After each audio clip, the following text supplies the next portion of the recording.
This is Cerebral Cinema. Movies of the mind. The Adventures of Sam Spade, Detective, brought to you by Wildroot Cream Oil Hair Tonic, the non-alcoholic hair tonic that contains lanolin, and new Wildroot Liquid Cream Shampoo.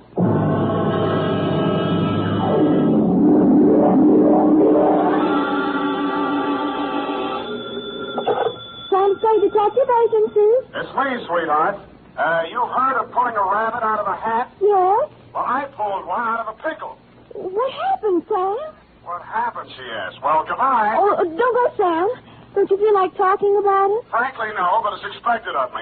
Sharpen a carrot, throw me some rabbit punch, What? get the hutch ready, for I'm about to hippity-hop through the door with the lowdown on the Flopsy, Mopsy, and Cottontail caper.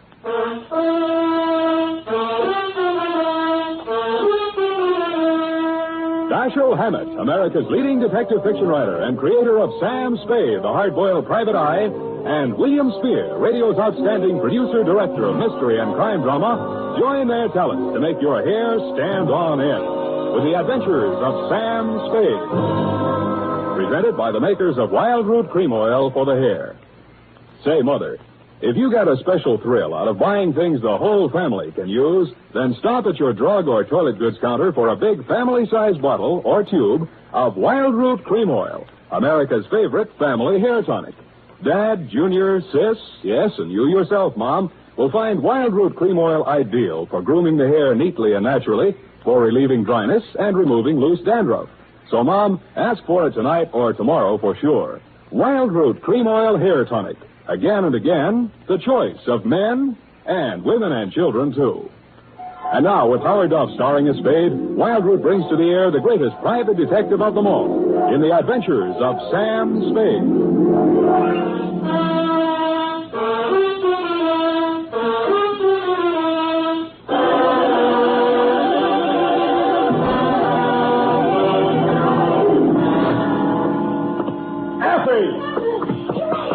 What's the meaning of this? Of what? My desk and my chair shoved over to one side of the office. To make room for the other desk and the bookcase. There'll be no other desk and no bookcase and no anything else. But, Sam, I thought you... Don't say it. Don't even think about that, man. You understand? It's deliciously silent in here, don't you think, Ed? Sam, weren't you and he supposed to go Stop! Effie, would you like to have your mouth dry cleaned? No, Sam. I'm sorry. I spoke harshly, forgive me, but the past hours have taken their toll on my nerves. Perhaps I should unburden myself. We'd all feel better. All right, Sam. Unbourbon yourself. I'm still in command here. Oh.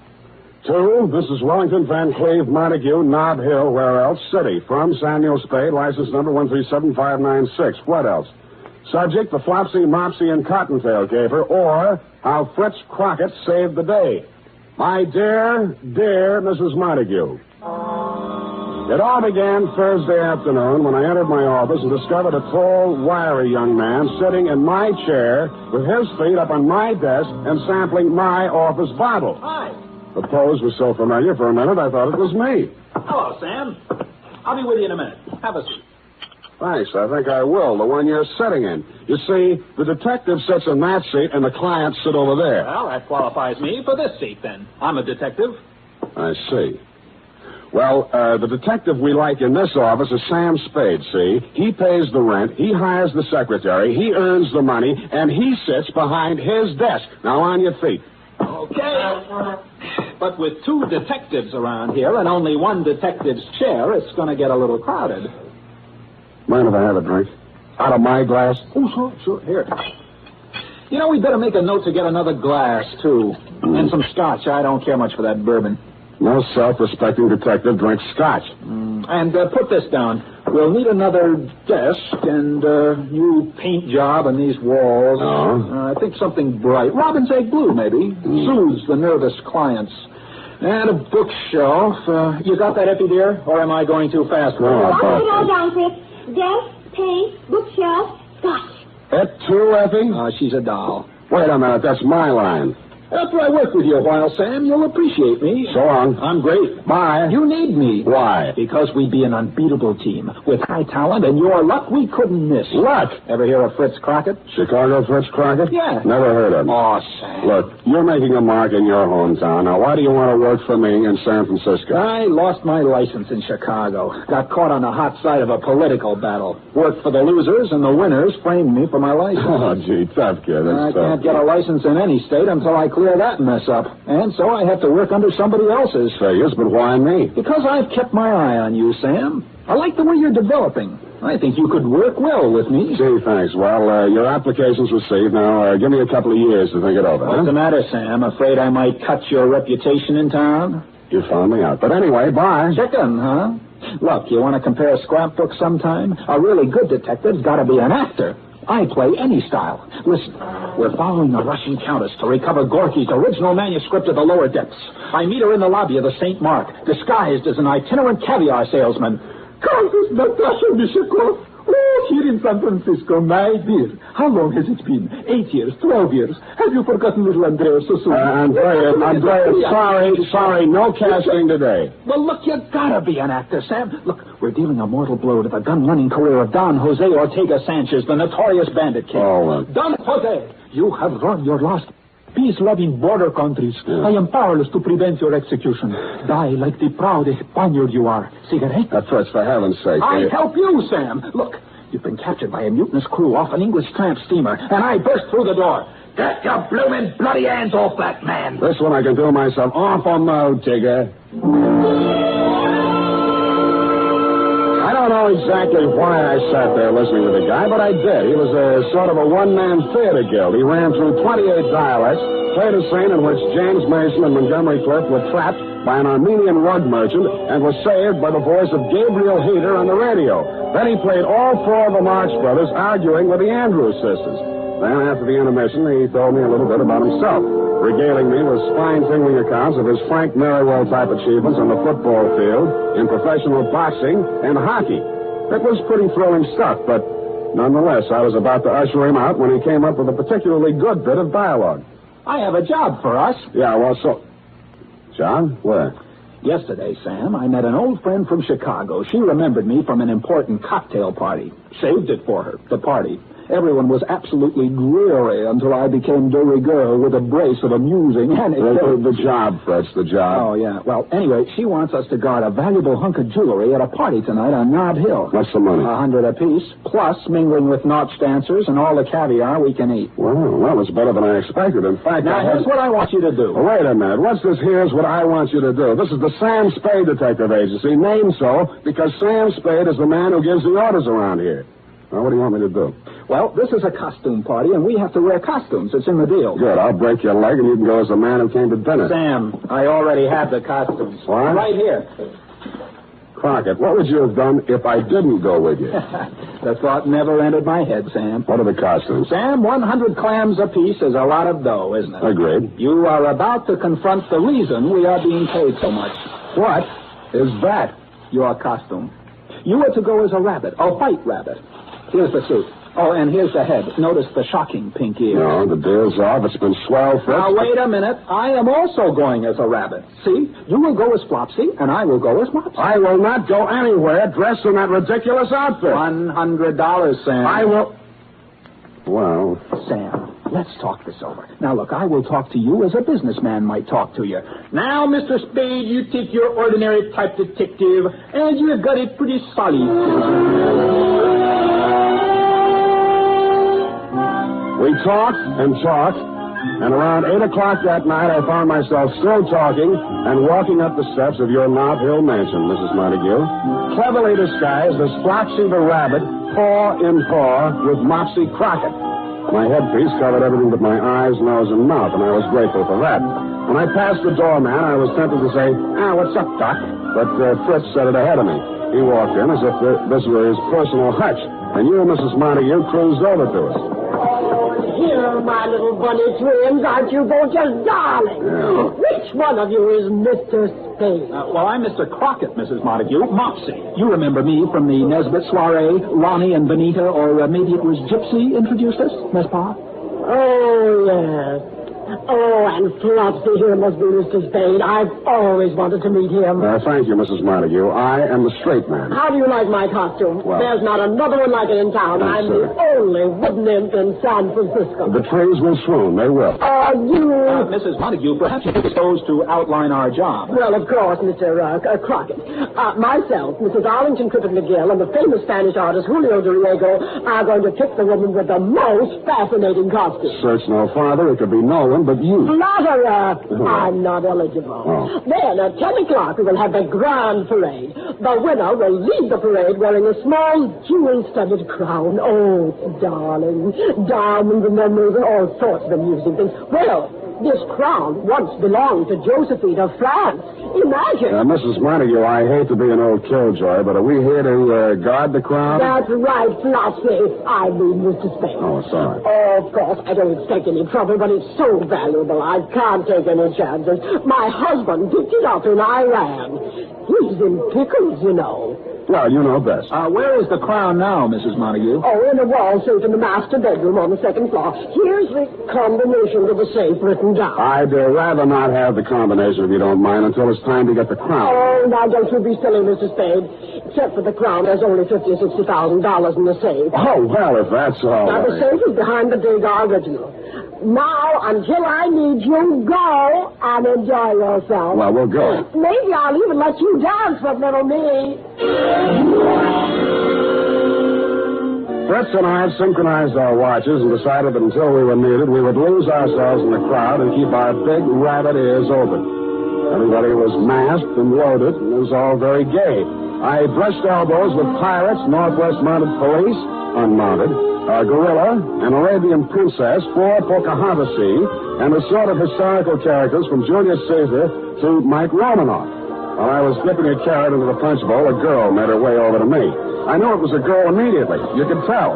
I tagged her as a burlesque queen, but she didn't talk much like it. Are you an he-bunny or a she-bunny? I'm a he-bunny. Would you like to dance with me? I'd be delighted. Who are you? I'm not supposed to tell until the mask come on. For now, just call me Flopsy. Flopsy. How cute. You Americans have the cutest ideas. Yes. Speaking of ideas, what do you represent? Oh, I am a Folie Bergère dancer. Do you like me? From where I stand, it would be next to impossible to dislike you. C'est ce qu'il pensait. Believe me, it was easy. Tell me, have you been in this country long? A few weeks. My family has sent me on a tour of America. I see. I am here as a guest of Monsieur Montague. Now tell me, you are a detective, are you not?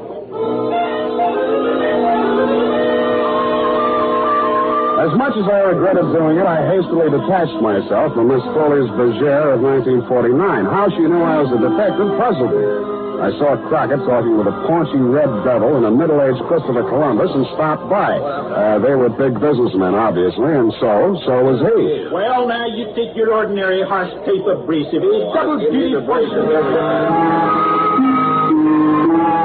It was impossible to interrupt him, so I moved on. Finally, I sat down to rest in a dim corner of the library, and I no sooner did than a large green pickle with 2 bandy legs sticking out of it sat down beside me. Want to buy the pickle? No, thanks. Go ahead, it's free. I only eat carrots. Thank you, just the same. I suppose you know who I am?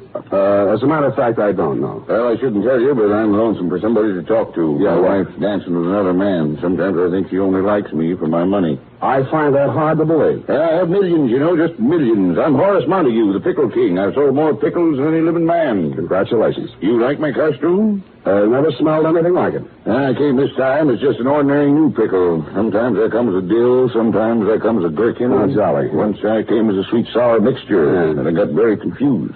Well, that's up to you. I guess all I really have is my money, but I get tired of being so rich. It was fun in the early days. I was a pioneer, you know. You started, I suppose, with just a wart. Yes, that's very funny, very funny. Yes, well, keep laughing, Horace. I have to be running along. Thank you for talking to me. I was beginning to feel like an extra in Alice in Wonderland and headed back for the solace of the punch bowl. I saw Mopsy Cottontail standing with a Folies Bergère dancer and went over to him, but he suddenly turned and hopped away faster than I could hop after him. Why the coyness, I couldn't understand. When I finally caught up with him, 10 minutes later, he was waltzing with Anne of Austria, who was hanging on his every word, and that was a lot of hanging. Until you tasted my Lebkuchen, you had the spirit of Goethe, Schiller, Heine, all baked in one Kuchen. Mind if I cut in? If you know. I mean with the other rabbit. Come along, Mopsy. Excuse me, darling. I come later back. Hello, Sam. What do you hear from the mom? The idea of avoiding me. Me? Avoid you? I don't know what you mean. Crockett, don't you remember just 10 minutes ago my chasing you all over the floor? So help me, I don't. Oh, there you are, my little bunny. Yeah, here we are, Mrs. Montague. All right, you can give me the crown now. I'm almost ready to announce the winner of the costume contest. We haven't taken it out yet, Mrs. Montague. You haven't? Well, you just said you were going to get it. I didn't.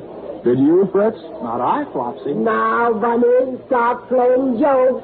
One of you came up to me a couple of minutes ago and said you lost the combinations of the safe, so I gave it to you again. You said you were going to get the crown. Now, where is it? I don't know, but let's find it. When we arrived in the master bedroom, the worst had happened. The Degas original was down off the wall. The safe had been opened. Believe it or not, the $50,000 or $60,000 habitually kept in it wasn't even touched. But you, Mrs. Montague, weren't worried about the cash. Oh, it's not there. The Josephine Crown is gone. Oh, this is frightful. What will Horace say? We're sorry, Mrs. Montague. Oh, you were supposed to guard it. It's your fault. Maybe you stole it yourself. Mrs. Montague, we did nothing of the I kind. distinctly remember saying you were going to get it, and I did give you the combination again. I know. Oh, it's Horace. Horace, what happened, hubby dear? I was walking down the hall, and a bunny came running out. Dragged me into a room, made me take off my pickle. Oh. He hit me on the head with something, and he took off his bunny suit, jumped right into my pickle, and ran off. Oh, my head. Crockett and I dashed down the hall to the room the Pickle King had abdicated. On the floor was the limp, unfilled costume of A. Rabbit. The Montague's party not only had a Flopsy and a Mopsy, but it also had a thieving Cottontail.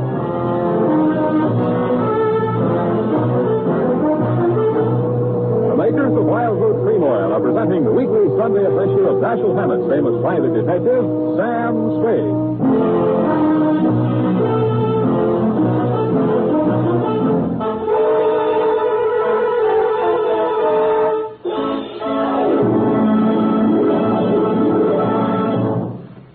Now, here's important news on good grooming. If you want the well-groomed look that helps you get ahead, socially and on the job, listen. Recently, thousands of people from coast to coast who bought Wild Root Cream Oil for the first time were asked, how does Wild Root Cream Oil compare with the hair tonic you previously used? The results were amazing.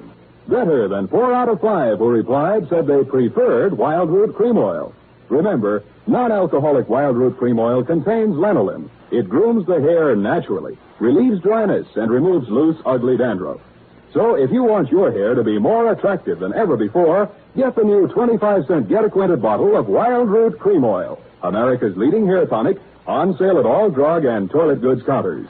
It's also available in larger economy bottles and the handy new tube. By the way, smart girls use Wild Root Cream Oil, too, and mothers say it's grand for training children's hair. Get Wild Root Cream Oil. Again and again, the choice of men and women and children, too. And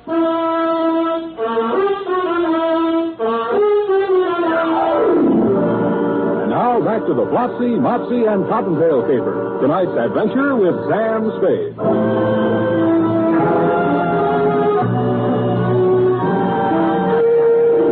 I left Fritz Crockett and you, Mrs. M, attending to Horace in your master bedroom and pounded down the stairs, through the guests, and out the front door.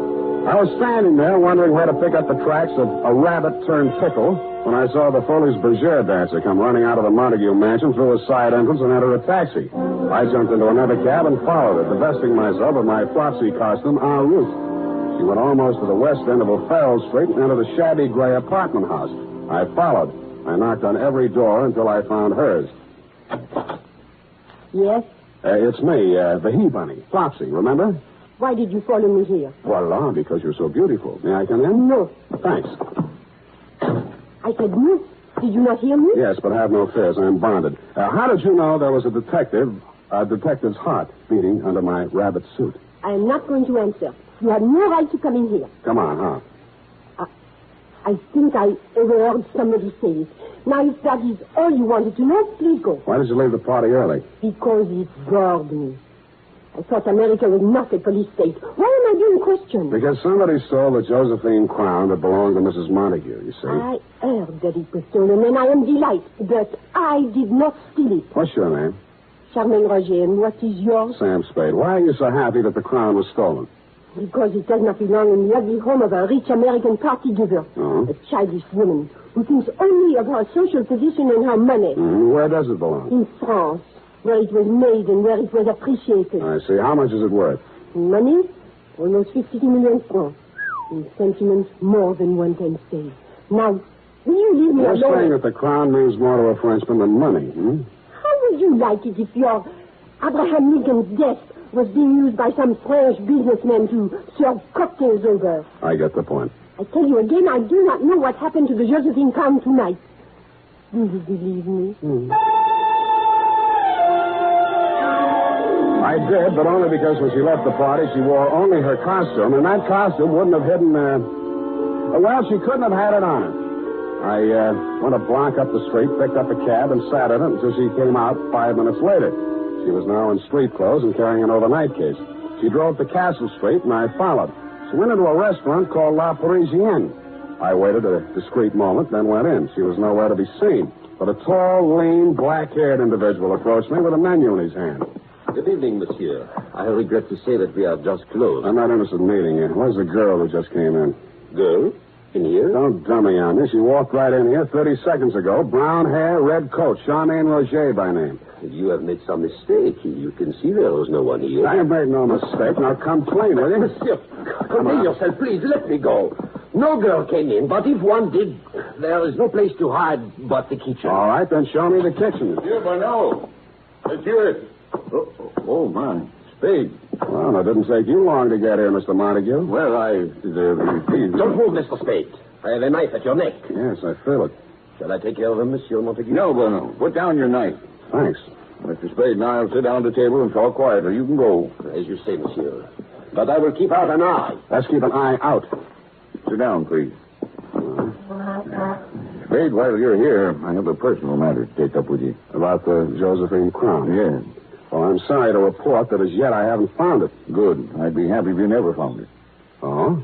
Does Mrs. Montague know you feel this way? No, and I'd be equally happy if she didn't know. In other words, you want me to stop looking for it? That's the idea. Oh, you could make a pretense of trying to find it, but no more. That's interesting. I'll pay you a good fee if you do this for me. Why don't you want it found, Mr. Montague? Well, I'll talk to you man to man. Please do. A French girl showed up in town. Charmaine Roget? Well, have you seen her? Quite a bit of her. At the party. Well, she's young and beautiful, and to add to the point, I was indiscreet. I see. She turned out to be more designing than I realized. A black man? Of a sort. She didn't want just money. She wanted the Josephine Crown. And you let them steal it? Well, I told them I'd get them into the party, furnish them a car, and the rest is up to them. Why didn't you just give them the crown? Well, I couldn't. My wife values it too much. It's her prized possession. She even wears it around the house when just the two of us are there. Oh, that's cute. Now, will you forget about this, Spade? I'm afraid not, Mr. Montague. I'm hired out to your wife, who asked me to guard it. I did a bad job, so it's up to me to get it back, you see? No, Spade, I can't afford a scandal with that girl. Well, you'll have to work that out for yourself. Very well. I'm sorry. I must admit, Mrs. Montague, I underestimated your husband, for at that point he produced a gun out of thin air and very professionally relieved me of mine. He called the proprietor, Bonneau, who appeared with Charmaine Roget. They held an immediate kangaroo court. Sentence was about to be pronounced when the front door burst open, and in swept a tall character in black beret and cape and sporting a handlebar mustache. Prominently pinned on his cape were a brace of French war medals, including the Croix de Guerre and so on. His entrance held everybody bug-eyed, including me. Keep your mouth shut, Spade. What a joyous, charming gathering have we here. Oh, the glow of warm friendship fills the room like a cottage fireplace in Alsace-Lorraine.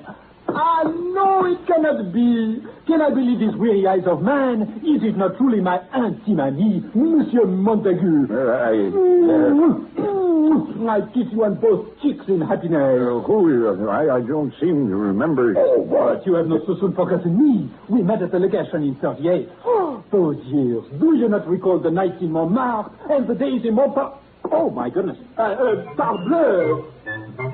When he bent over to kiss Montague again, his mustache fell off. As usual, Crockett had overplayed. And before he could straighten up, Bonneau hit him in the back of the head, and he fell flat on his face, out cold.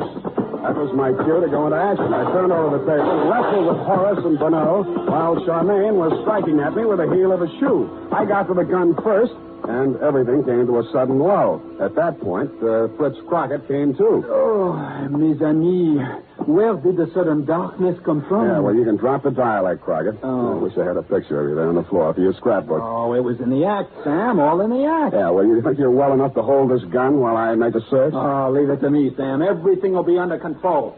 Now, stand back, everybody. I'm in charge here. The U.S. government is not entirely without influence in Washington.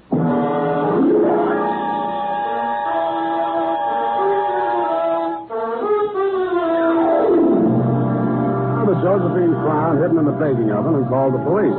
I was afraid the incident struck a blow at Franco-American relations until a search of Charmaine Roget and Bonneau produced 2 tickets not to Paris or Pointe French, but to Rio de Janeiro. And you know the rest, Mr. Montague. Your husband went home and you forgave him. He made a superb gesture and contributed to international harmony by returning the Josephine Crown to the French Historical Society.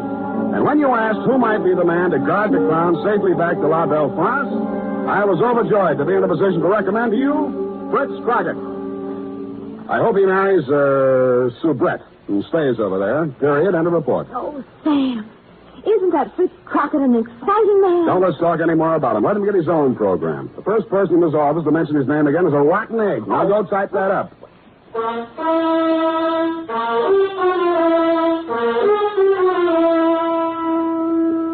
Don't buy a different brand of hair tonic for every member of your family. Get the one kind they all like. Wild Root Cream Oil Hair Tonic. Wild Root Cream Oil grooms your hair neatly and naturally, relieves annoying dryness, and removes loose, ugly dandruff. Get a bottle or tube tonight. And ask your barber for a professional application of Wild Root Cream Oil Hair Tonic.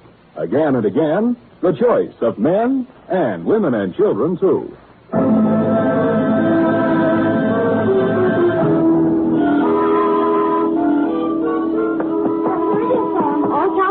Oh, thanks, Sonny. Sam Spade, Detective Agency. Oh, it's for you, Sam.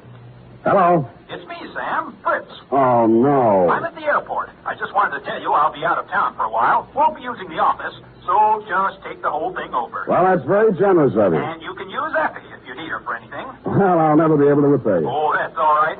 You did a pretty good job on the caper today. Thanks. I was just talking with Mrs. Montague, and I told her, I said... I'm looking over. You're not even listening. I've heard enough of him for one day. Come here. Tonight you'll have to be satisfied with my one arm. Oh, that's good enough for me. Already demonstrated Oh. Good night, Sam. Good night, sweetheart. Good night, Fritz.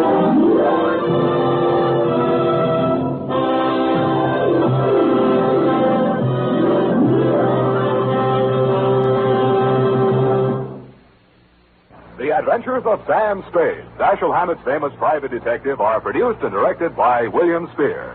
Sam Spade is played by Howard Duff. Lorene Tuttle is Effie. The Adventures of Sam Spade are written for radio by Bob Tallman and Gil Dowd.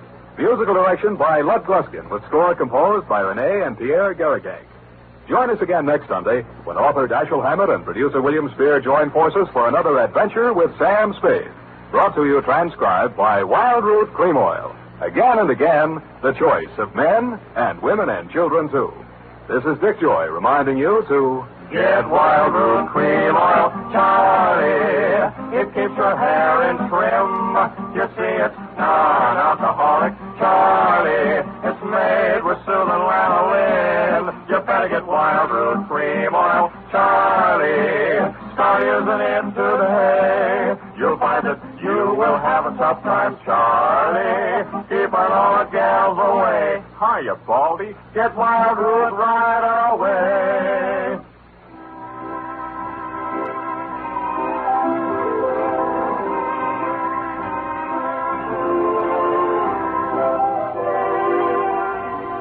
to CBS, the Columbia Broadcasting System. Cerebral Cinema hopes you have enjoyed this movie of the mind.